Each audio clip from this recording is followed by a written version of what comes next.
Alice gritou pedindo ajuda quando viu dois homens fortes espancando um jovem e perguntou o que eles estavam fazendo. Seu grito chamou a atenção das pessoas ao redor e os agressores fugiram por um beco escuro. Alice correu para o jovem que estava deitado no chão, e depois de examiná-lo rapidamente e fazer algumas perguntas, ela respirou aliviada. O estranho estava consciente, embora estivesse respirando com dificuldade, não parecia ter ferimentos graves. Ela perguntou ao jovem por que eles fizeram isso com ele e ajudou-o a se levantar. O estranho sorriu e se apresentou como Augusto, elogiando sua coragem. Alice se apresentou como enfermeira e sugeriu que Augusto acompanhasse ao hospital para ver o traumatologista e garantir que ele não tinha lesões. No hospital, Augusto recebeu um analgésico e uma radiografia foi tirada para confirmar que estava tudo bem antes de ir para casa. No dia seguinte, Augusto convidou Alice para comemorar sua libertação milagrosa em um café. Augusto não parava de agradecer a coragem e a bondade de Alice, que o ajudaram a evitar ferimentos graves. Ele elogiou e contou piadas, deixando Alice lisonjeada com a atenção do bonito estranho. No entanto, Alice teve que ir trabalhar na manhã seguinte, e Augusto chamou um táxi para ela para compensar a inconveniência que ele possa ter causado.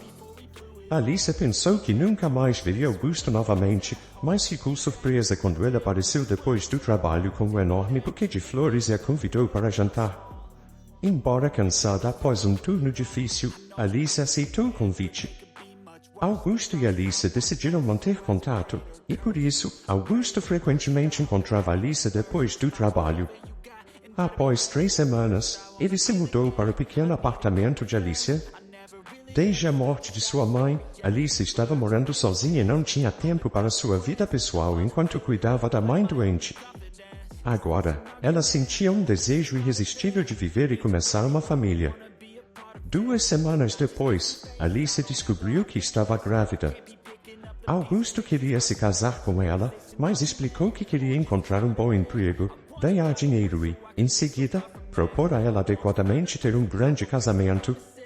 Embora quisesse um vestido branco e uma bela celebração, Alice considerou os argumentos de Augusto razoáveis e decidiu discutir a questão mais tarde. Alice conseguiu arranjar um bom emprego para Augusto por meio de seus conhecidos, e ele começou a ganhar bem. Alice acreditava que seus planos poderiam se tornar realidade em breve e sonhava em viver em uma casa grande, comprar um carro, ter um cachorro e ter um filho que brincaria com o cachorro o dia todo. Para ajudar Augusto, Alice trabalhou até o momento do parto, com muito esforço e preocupações. Alice não percebeu imediatamente como Augusto havia mudado. Ele se afastou, chegava em casa tarde, ficou abrupto e irritável.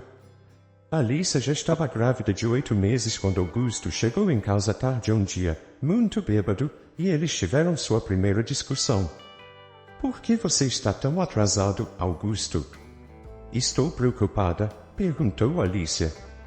"E por que você está nesse estado?" perguntou ela. "Sim, estou bêbado." "E daí?" gritou Augusto. "Estou cansado de suas críticas e da sua cara perpetuamente insatisfeita. Farei o que quiser, quando quiser." Alice não podia acreditar no que estava ouvindo. Ela nunca havia criticado Augusto, nem mesmo quando ele chegou em casa cheirando a perfume de outra mulher e foi rude sobre tudo. Alice advertiu Augusto que, se ele não parasse de se comportar dessa maneira, teria que ir embora. Alice recebeu um golpe forte que a jogou contra a parede. "Não quero mais ouvir falar disso, entendeu?" repetiu Augusto. "Vou dizer de novo, vou fazer o que quiser e você só fica quieta." Alice sentou no chão e chorou, com a bochecha ardendo e dores nas costas e estômago após a queda. Augusto ignorou sua condição, passou por ela e adormeceu no sofá com os sapatos ainda nos pés. No entanto, Alice não conseguiu dormir. Ela percebeu que não conhecia Augusto o suficiente e não sabia o que fazer a seguir. Ela nunca havia monitorado seus movimentos, pensando que os relacionamentos deveriam ser construídos com confiança. Mas depois dos eventos daquela noite, ela não pôde resistir ao impulso de verificar o telefone de Augusto. Rapidamente, ela encontrou mensagens reveladoras de diferentes conhecidos casuais, fotos íntimas e uma pasta separada com vídeos e correspondências com uma mulher muito mais velha do que ele. Lendo as mensagens, Alice percebeu que Augusto a estava atraindo há muito tempo. Ela finalmente percebeu que não poderia ter um futuro com esse homem. Ela não se atreveu a acordá-lo e discutir mais sobre o relacionamento, com medo de ser agredida novamente, e esperou até a manhã seguinte. Na manhã seguinte, Augusto tomou café da manhã em silêncio e foi trabalhar como se nada tivesse acontecido. Assim que ele saiu, Alice ligou para sua amiga Maria para pedir ajuda. Maria veio imediatamente e ajudou a embalar as coisas de Augusto, que foram colocadas do lado de fora da porta. Depois, elas levaram as coisas mais importantes de Alice para a casa de Maria e chamaram um chaveiro para trocar as fechaduras. Alice não disse nada a Augusto e simplesmente fechou o apartamento, deixando-o para sua amiga. Naquela noite, Augusto ligou furioso tentando entender por que suas coisas estavam do lado de fora da porta. Augusto tentou abrir com sua chave, mas ela não funcionou. Você realmente não se lembra do que fez ontem? Perguntou Alicia. Esqueça de mim e da criança, eu não quero mais ver você, ela disse. Augusto ficou furioso e gritou, como você se atreve? Você acha que pode me assustar tirando a criança? Acredite em mim, você vai se arrepender. Depois de ouvir as ameaças e insultos, Alicia teve certeza de que havia tomado a decisão certa ao sair de casa. Ela foi morar com uma amiga até o nascimento de seu filho, e depois, decidiu voltar para casa. Criar Samuel, seu filho, não foi uma tarefa fácil, mas seus amigos frequentemente a visitavam e tentavam ajudar o máximo que podiam. Alice amava seu filho e frequentemente pensava sobre com quem ele cresceria e brincaria, imaginando muitas preocupações agradáveis e reconfortantes como mãe. Ela nunca se sentia sozinha e era grata às pessoas que estavam dispostas a ajudá-la nos momentos difíceis. Quando Samuel completou 1 ano, Alice voltou a trabalhar e pediu para a Sra. Glória, uma vizinha idosa, cuidar dele. A Sra. Glória já havia criado seus próprios netos e agora adorava cuidar de Samuel como uma verdadeira avó.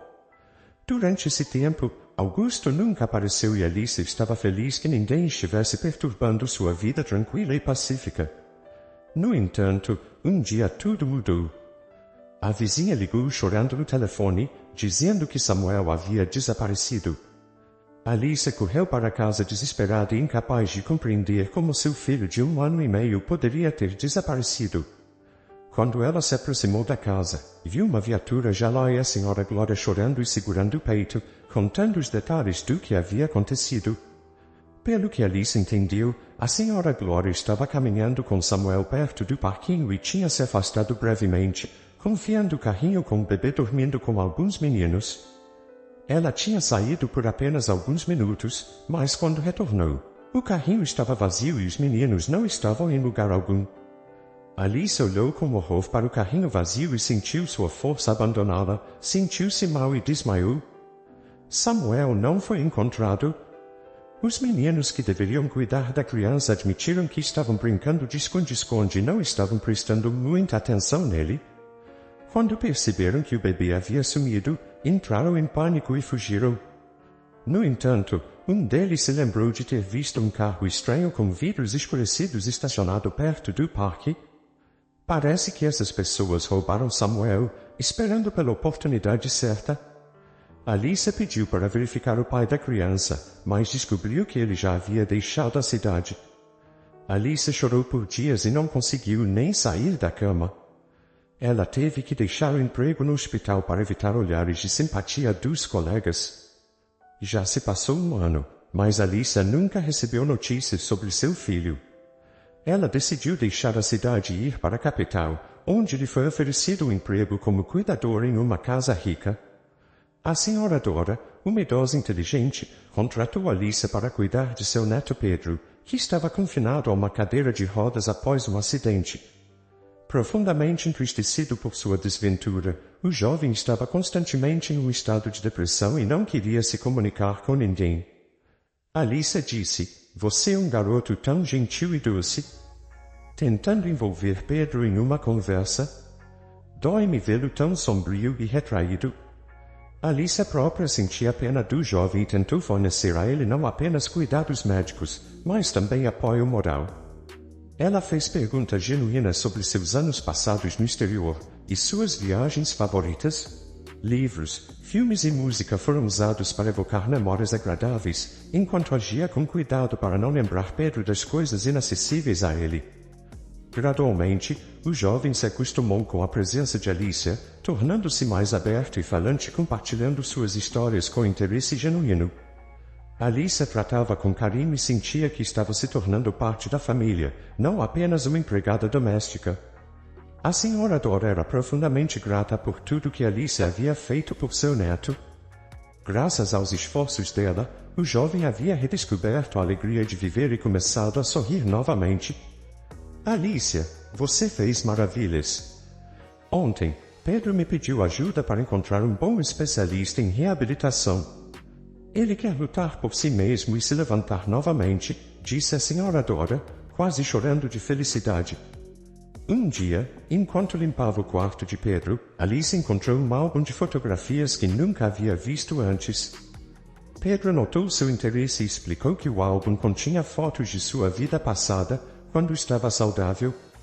Embora ele tivesse evitado olhá-las por um tempo e até considerado jogá-las fora, decidiu mostrá-las a Alicia.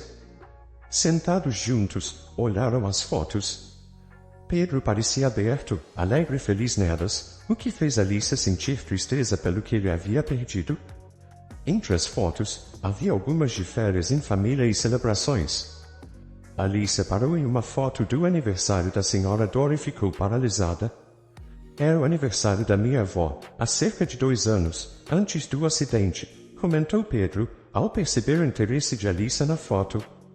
Ele começou a contar uma história engraçada que aconteceu na celebração, mas Alicia mal prestava atenção. Ela estava observando a foto, seu coração batendo rapidamente e sua boca seca, tentando respirar normalmente. A garota fechou os olhos por um instante. Quando os abriu novamente, viu Augusto ao lado de uma mulher elegante e madura, a mesma que ela havia visto em fotos e conversas no telefone de Augusto. Mais importante ainda, Augusto estava segurando um menino e aquele menino era Samuel, seu filho. Esse é o meu filho, Samuel, sussurrou ela, olhando fixamente para Pedro. Você conhece essas pessoas? Quem é o homem na foto? Perguntou Pedro, incrédulo, tentando entender o que estava acontecendo. Não, havia muitas pessoas que eu não conhecia, respondeu Alicia. Ela pegou o álbum e correu para a senhora Dora, com lágrimas nos olhos, implorando para que ela identificasse as pessoas na foto. A senhora Dora olhou para a foto e disse que a mulher ao lado de Augusto se chamava Lisa e era amiga da filha falecida da senhora Dora. Costumávamos ser amigos da família dela, e há alguns anos, Lisa se casou com esse homem jovem. Pelo que me lembro, é o filho dela, explicou a senhora Dora. Não, esse é o meu Samuel, soluçou Alicia. Esse homem, Augusto, o roubou de mim há alguns anos. A senhora Dora ficou chocada com as palavras da garota e pediu que ela contasse a história desde o começo até o fim. Prometeu fazer tudo o que pudesse para ajudar. Depois que Alicia terminou de contar a história, a senhora Dora e Pedro ficaram profundamente comovidos e imediatamente chamaram o advogado e a polícia. Conforme posteriormente descoberto, Augusto de fato levou Samuel embora e deixou a cidade com ele. Antes disso, ele estava em um relacionamento com uma viúva rica, muito mais velha do que ele, apresentando-se como um pai amoroso que criava o filho sozinho. Ele rapidamente conquistou a mulher a ponto dela concordar em se casar com ele. O canalha conseguiu tudo o que desejava, dinheiro, status e uma vida despreocupada. Mas ele nunca imaginou que a polícia viria atrás dele tão cedo. Augusto foi preso e Samuel foi entregue à mãe, Alicia, que se recusou a defender o marido depois de descobrir que ele era um enganador cruel. Alicia ficou na casa de Pedro, trabalhou duro em si mesma. 1 ano depois, ele estava de pé, apoiado em uma muleta. Pedro adotou Samuel e alguns anos depois, todos viajaram juntos, onde ele mesmo pôde mostrar ao menino todos os lugares sobre os quais havia contado tanto para sua mãe. A reflexão dessa história é que muitas vezes pensamos que conhecemos bem alguém, mas na verdade só conhecemos uma parte daquela pessoa. Além disso, é importante ter em mente que as pessoas mudam com o tempo. O que conhecemos de alguém hoje pode não ser mais verdadeiro amanhã, já que as experiências da vida podem influenciar as escolhas e comportamentos de uma pessoa. Se você gostou dessa história, deixe aqui nos comentários a sua opinião, e claro, deixe seu like e se inscreva. Ative o sininho das notificações para não perder nenhum vídeo. Um forte abraço e até logo!